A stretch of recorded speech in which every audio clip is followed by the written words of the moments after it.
Croyez-vous que toutes vos décisions vous appartiennent réellement? Et si je vous disais que certains des choix les plus importants de votre vie n'ont jamais été faits par vous?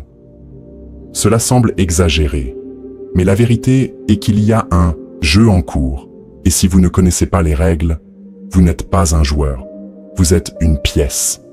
Imaginez ceci, une expérience psychologique a été menée dans un centre commercial très fréquenté. Un acteur, sans dire un seul mot, a simplement levé les yeux.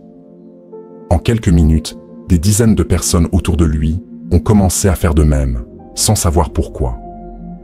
Maintenant, étendez cela à des décisions plus sérieuses, politiques, consommation, comportement. Avez-vous déjà cru quelque chose simplement parce que vous étiez subtilement guidé? La véritable manipulation ne se produit pas par des cris ou des ordres directs. Elle est invisible. Un commentaire bien placé, un geste calculé, une subtile répétition d'une idée. Et du coup, vous défendez quelque chose comme si c'était le vôtre. Et si, au lieu d'être manipulé, vous pouviez apprendre à voir les fils du théâtre? Et plus que ça, si vous pouviez les tirer. Les grands stratèges de l'histoire n'ont jamais imposé directement leur volonté. Ils n'en avaient pas besoin. Napoléon, Machiavel, les grands dirigeants et les grandes entreprises utilisent un principe simple. Ne forcez pas quelqu'un à faire quelque chose. Donnez-lui envie de le faire. Et voici le problème. Si vous ne comprenez pas ces règles, quelqu'un les utilise déjà contre vous. Ils ont déjà influencé vos opinions, vos émotions, voire vos envies. Mais la bonne nouvelle est qu'à partir d'aujourd'hui, cela change. Dans les prochaines minutes, vous découvrirez exactement comment fonctionne la manipulation, comment l'identifier et, si vous le souhaitez, comment l'utiliser à votre avantage. Mais d'abord, dites-moi, préférez-vous rester une marionnette ou comprendre enfin comment tirent les ficelles? Si la réponse est la deuxième option, restez avec moi jusqu'à la fin, car ce que je m'apprête à révéler pourrait changer à jamais votre façon de voir le monde. Si vous pensez toujours que vos décisions sont tout à fait rationnelles, voici un rappel à la réalité. L'esprit humain est programmé pour être influencé. Ce n'est pas une théorie du complot, c'est de la science. Le cerveau, dans une tentative d'économiser de l'énergie, utilise des raccourcis pour prendre des décisions plus rapidement. Le problème, ces raccourcis peuvent être facilement exploités par ceux qui savent s'en servir. Commençons par un phénomène appelé biais de confirmation. Ce biais vous amène à rechercher et à accepter uniquement des informations qui renforcent ce que vous croyez déjà, en ignorant toute donnée contraire. Par conséquent, un mensonge répété plusieurs fois peut devenir une vérité absolue dans votre esprit. Ceux qui maîtrisent l'art de l'influence savent qu'ils n'ont pas besoin de prouver quoi que ce soit. Il suffit de répéter subtilement jusqu'à ce que l'idée vous convienne. Un autre point crucial est le effet Dunning-Kruger. Il explique pourquoi les personnes moins informées sur un sujet ont tendance à être plus sûres d'avoir raison, tandis que celles qui maîtrisent réellement un sujet ont tendance à avoir plus de doutes. Quiconque comprend cet effet sait que, souvent, il n'est pas nécessaire de convaincre quelqu'un de quoi que ce soit.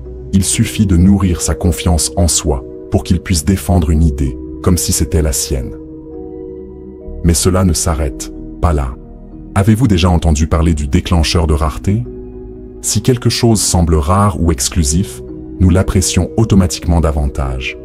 C'est pourquoi les produits en édition limitée se vendent plus rapidement et pourquoi certaines informations sont plus puissantes lorsqu'elles sont présentées comme quelque chose que peu de gens connaissent. C'est l'un des secrets d'une manipulation réussie.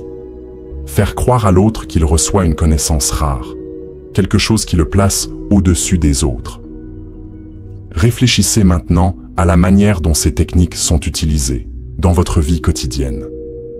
Pourquoi certaines marques dominent-elles le marché?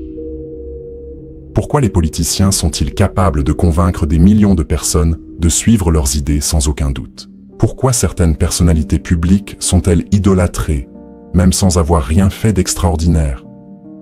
La réponse réside dans l'utilisation de ces fondements psychologiques. Et voici la partie la plus effrayante.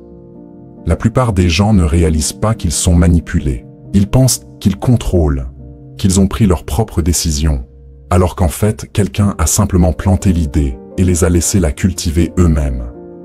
Maintenant que vous comprenez comment votre esprit peut être manipulé, la question est, allez-vous continuer à jouer un rôle dans le jeu ou apprendrez-vous à voir les mouvements avant qu'ils ne se produisent? Dans les prochaines minutes, entrons dans le vrai jeu. Les stratégies machiavéliques utilisées par les plus grands manipulateurs de l'histoire. Si tu es prêt pour ça, reste avec moi. Le véritable contrôle ne s'impose pas, il s'insinue. Cela n'arrive pas comme un ordre direct, mais comme une idée plantée dans le sol fertile de l'esprit de quelqu'un d'autre, germant sans que la personne ne se rende compte que cette graine n'a pas été cultivée par elle-même. C'est le secret des grands stratèges de l'histoire. Faire suivre un chemin aux gens en croyant qu'ils ont choisi chaque étape par eux-mêmes. Aucun dirigeant qui dominait véritablement les masses n'avait besoin d'élever la voix ou d'utiliser la force pour faire plier les volontés. L'influence la plus puissante est celle qui semble naturelle, presque inévitable. Napoléon l'a bien compris lorsqu'il a dit que les hommes se gouvernent plus facilement par leurs vices que par leurs vertus. Machiavel, dans Le Prince, a clairement montré que le pouvoir ne se maintient pas seulement par la force, mais par la perception de la nécessité. Si les gens croient qu'ils doivent suivre un leader, la soumission cesse d'être une imposition et devient un choix volontaire. La première stratégie majeure de manipulation est l'induction silencieuse. L'erreur des inexpérimentés est d'essayer de convaincre les autres directement, en confrontant leurs croyances, en les forçant à changer de façon de penser. Mais l'esprit humain résiste à la confrontation et rejette toute idée qui semble menacer son identité personnelle. Le manipulateur habile n'impose jamais rien, il crée simplement les conditions parfaites pour que l'autre personne parvienne par lui-même à la conclusion qu'il souhaite. Il suffit de regarder la façon dont certaines révolutions se sont produites. Chute des monarchies, effondrement des empires, montée de nouvelles idéologies. Dans de nombreux cas, ceux qui semblaient aux commandes ont été renversés sans se rendre compte qu'ils étaient guidés vers leur propre destruction. En effet, il ne s'agit pas de dire aux gens quoi faire, mais de créer un environnement dans lequel les actions deviennent inévitables. Aucun roi ne perd sa couronne parce que quelqu'un lui dit qu'il devrait y renoncer. Il perd, car, petit à petit, la perception autour de lui change jusqu'au moment où son maintien sur le trône devient insoutenable. La deuxième stratégie est l'effet de masse. Les êtres humains ont une impulsion naturelle à suivre le groupe. Depuis les temps primitifs, la survie dépendait de l'appartenance. Quiconque s'éloignait de la tribu courait le risque de mourir. Et ce besoin d'acceptation reste vivace aujourd'hui. Celui qui contrôle la perception collective contrôle le comportement individuel. Lorsqu'une idée devient courante, non pas parce qu'elle est vraie, mais parce qu'elle semble largement acceptée, la plupart des gens la suivent sans poser de questions. C'est pourquoi les foules peuvent être dirigées comme des troupeaux, marchant pour des causes qu'elles comprennent à peine. L'individu, seul, peut douter. Mais lorsqu'il est entouré d'autres qui semblent avoir une certitude absolue, son doute se dissout et il s'abandonne au courant de l'opinion collective. Les plus grands manipulateurs de l'histoire ont toujours su exploiter cette faiblesse. Ils créent l'illusion du consensus. Ils donnent l'impression qu'une vérité est incontestable simplement parce que beaucoup de gens y croient. La répétition est la troisième grande arme de manipulation. L'esprit humain a un mécanisme simple. Ce qui est familier devient confortable. Si une idée nous est constamment répétée, elle s'infiltre dans notre perception au point que nous cessons de la remettre en question. Pour beaucoup, la vérité n'est pas déterminée par la logique ou les preuves, mais par la fréquence à laquelle quelque chose est entendu.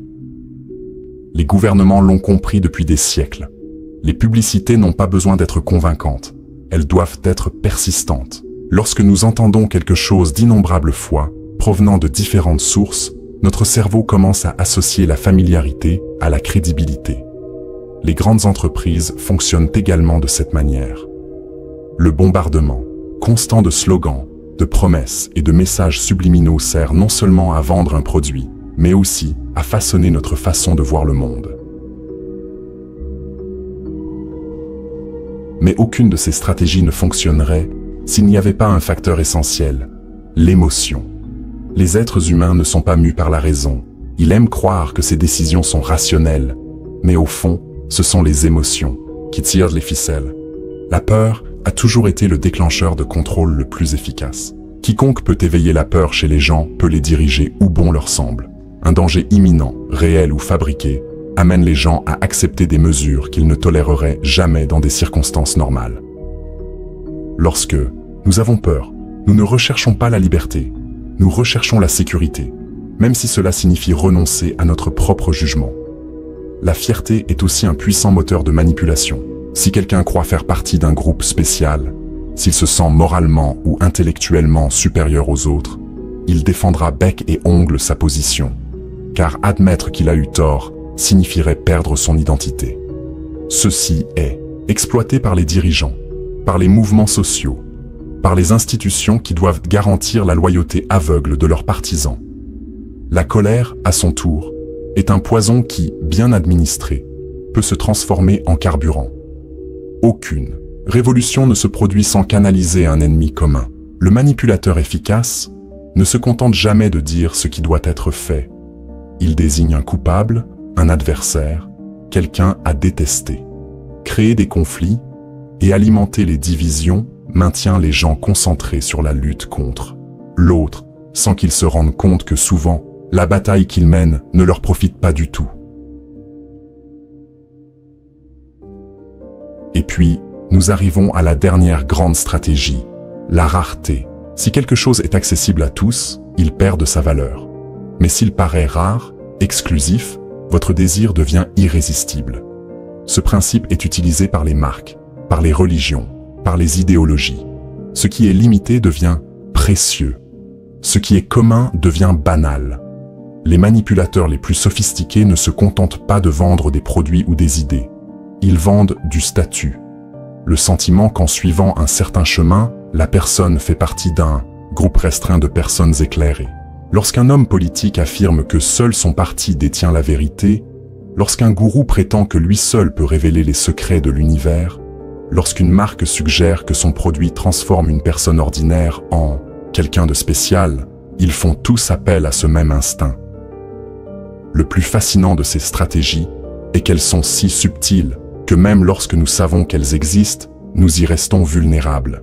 L'esprit humain suit des schémas prévisibles, et quiconque comprend ces schémas peut influencer sans se faire remarquer. Maintenant que vous pouvez voir les fils invisibles qui font bouger le monde autour de vous, la grande question se pose. Le savoir vous rend-il plus libre ou simplement plus conscient des courants qui vous entourent? Connaître ces stratégies vous donne-t-il du pouvoir ou cela vous montre-t-il simplement que le véritable pouvoir n'a jamais été à votre portée? Si tout cela est vrai, si nous vivons dans un monde où la manipulation est inévitable, que reste-t-il à faire? Résister? Apprendre à jouer? Faire comme si tu ne voyais pas? Quittons désormais le champ des idées et entrons dans le monde réel. Vous verrez comment ces stratégies sont actuellement utilisées pour façonner votre perception, vos choix et même vos valeurs. La question est, êtes-vous prêt à voir? Jusqu'à présent, nous avons parlé des mécanismes invisibles de manipulation, de la manière dont les dirigeants, les marques et les idéologies façonnent les perceptions sans même que nous nous en rendions compte. Mais tout cela peut paraître abstrait si nous ne voyons pas où ces stratégies opèrent déjà, à l'heure actuelle, autour de nous. La politique est le premier et le plus évident champ de bataille d'influence. Aucun dirigeant efficace ne tente d'imposer un contrôle direct sur sa population. Il fait quelque chose de plus subtil. Il crée des récits. Façonner les ennemis et les héros. Dirige les émotions. Quel que soit leur camp ou leur idéologie, tous les grands dirigeants ont compris que les gens ne suivent pas les chiffres, les graphiques ou les faits. Ils suivent des histoires. Et plus ces histoires sont simples et émotionnelles, plus elles seront efficaces. Le marketing suit la même logique. Les marques de luxe ne vendent pas de produits. Elles vendent du statut. Les entreprises technologiques ne vendent pas seulement des appareils. Elles vendent un style de vie. La publicité ne vous dit pas directement quoi acheter. Elle vous place dans un environnement où le choix semble naturel. Si tout le monde autour de vous utilise un certain produit, si les médias répètent son importance, si la rareté est artificiellement créée pour générer du désir, à quel moment La décision vous appartient-elle réellement? Les réseaux sociaux ont porté cette manipulation à un nouveau niveau. Les algorithmes décident de ce que vous voyez, de ce que vous ressentez, de ce qui vous révolte ou vous réconforte. Vous pensez avoir choisi de suivre certains profils. Mais et si, en réalité, ce que vous consommez était programmé pour vous maintenir engagé? L'information n'est plus une question de vérité, mais une question d'impact. Ce sont les contenus qui suscitent les émotions les plus fortes, qu'il s'agisse de peur, d'indignation ou d'appartenance, qui se propagent. Même dans les relations humaines, des manipulations subtiles se produisent. Le charisme, par exemple, n'est rien d'autre que la capacité de susciter des émotions chez les autres. Les personnes magnétiques sont celles qui savent comment se positionner, comment créer l'illusion du choix, comment transformer leur présence en quelque chose de rare et de précieux. Maintenant que vous voyez cela se produire dans tous les domaines de votre vie, la question demeure. Que faire de ces connaissances? Savoir manipuler, c'est avoir du pouvoir, mais c'est aussi porter un fardeau. Parce que ceux qui apprennent à contrôler les autres commencent inévitablement à se demander s'ils sont eux aussi contrôlés. C'est le paradoxe de l'influence. Plus vous voyez à travers les fils invisibles, plus vous réalisez que personne n'est vraiment aux commandes. Beaucoup de ceux qui maîtrisent l'art de la manipulation finissent par en être victimes. Napoléon, qui régnait grâce à la propagande et à l'illusion de l'invincibilité, finit ses jours en exil, vaincu par ceux qui étaient autrefois séduits par son charisme. Les dictateurs qui se créaient des ennemis pour maintenir le contrôle étaient finalement dévorés par la même machine, à peur qu'ils nourrissaient. Les PDG qui ont utilisé des stratégies d'influence pour bâtir des empires ont vu leur nom effacé dès qu'ils n'étaient plus utiles au système qu'ils avaient contribué à bâtir. Le risque de manipulation ne réside pas seulement dans le fait d'être découvert. Le véritable danger est de perdre la capacité de faire confiance, de distinguer ce qui est authentique de ce qui a été créé artificiellement. Ceux qui comprennent les rouages de l'influence commencent à voir des modèles dans tout. Les relations semblent programmées, les émotions semblent induites, les interactions sociales semblent être de simples transactions de pouvoir. Et puis se pose l'incontournable question, y a-t-il quelque chose de vraiment authentique? La vérité est que plus vous en apprenez sur la manipulation, plus vous réalisez que la liberté absolue est un concept fragile. Nos choix sont toujours influencés par quelque chose, que ce soit par un système, par des émotions, par des contextes dont nous ne nous rendons pas toujours compte. Le savoir vous donne un avantage, mais cela vous oblige également à faire face à une réalité inconfortable. Le jeu n'est jamais terminé et personne n'est complètement hors de lui. Vous êtes maintenant confronté à un dilemme. Vous pouvez utiliser ces connaissances pour vous protéger afin d'éviter qu'une autre pièce ne soit déplacée sur le plateau. Ou vous pouvez l'utiliser à votre avantage en apprenant à influencer avant d'être influencé. Mais il existe une troisième option, la plus dangereuse de toutes. Faire semblant de ne pas savoir. Retourner au confort de l'ignorance, où les choix semblent simples et le monde moins gris. La question est, maintenant que vous voyez les sas, fils invisibles, pouvez-vous encore les ignorer, ou est-il déjà trop tard pour faire marche arrière? Maintenant tu sais, vous avez vu les fils conducteurs, remarqué les modèles, et compris que derrière chaque décision qui vous ressemble, il peut y avoir une force invisible qui guide votre chemin. Que faites-vous de cette prise de conscience? L'ignorer n'est plus une option. Prétendre que vous n'avez jamais entendu ces mots, que vous n'avez jamais remarqué ces stratégies, ne changera rien au fait qu'elles continuent à fonctionner autour de vous. Vous pouvez choisir de résister, vous pouvez choisir d'apprendre à jouer, mais une chose est sûre, le monde n'appartient pas à ceux qui sont manipulés, mais à ceux qui comprennent les règles du jeu. Et maintenant, je vous lance un défi. Même si cette vidéo vous a ouvert les yeux, pourquoi ne pas ouvrir les yeux de quelqu'un d'autre? Pensez à une personne qui a besoin de comprendre cela. Celle qui craque toujours pour les discours tout faits, qui croit aveuglément tout ce qu'elle voit, qui ne remet jamais en question ce qui semble évident. Envoyez-lui cette vidéo, mais faites-le sans rien dire. Regardez simplement la réaction. Si vous êtes arrivé jusqu'ici, c'est parce que ce contenu avait du sens pour vous. Alors dis-moi, combien de personnes pourront regarder jusqu'à la fin? Combien peuvent supporter de faire face à cette vérité sans détourner le regard? Si vous en faites partie, montrez-le maintenant. Laissez votre like. pas pour moi, mais comme un signe pour les rares personnes qui peuvent vraiment voir au-delà de l'ombre. Voyons combien il y en a. Et rappelez-vous, la vraie manipulation ne ressemble jamais à de la manipulation. Le contrôle réel ne se présente jamais comme un contrôle. Si un jour vous avez l'impression que tout autour de vous est parfaitement aligné, si tout vous semble trop facile à accepter, alors il est peut-être temps de vous poser la question: qui tire les ficelles maintenant ?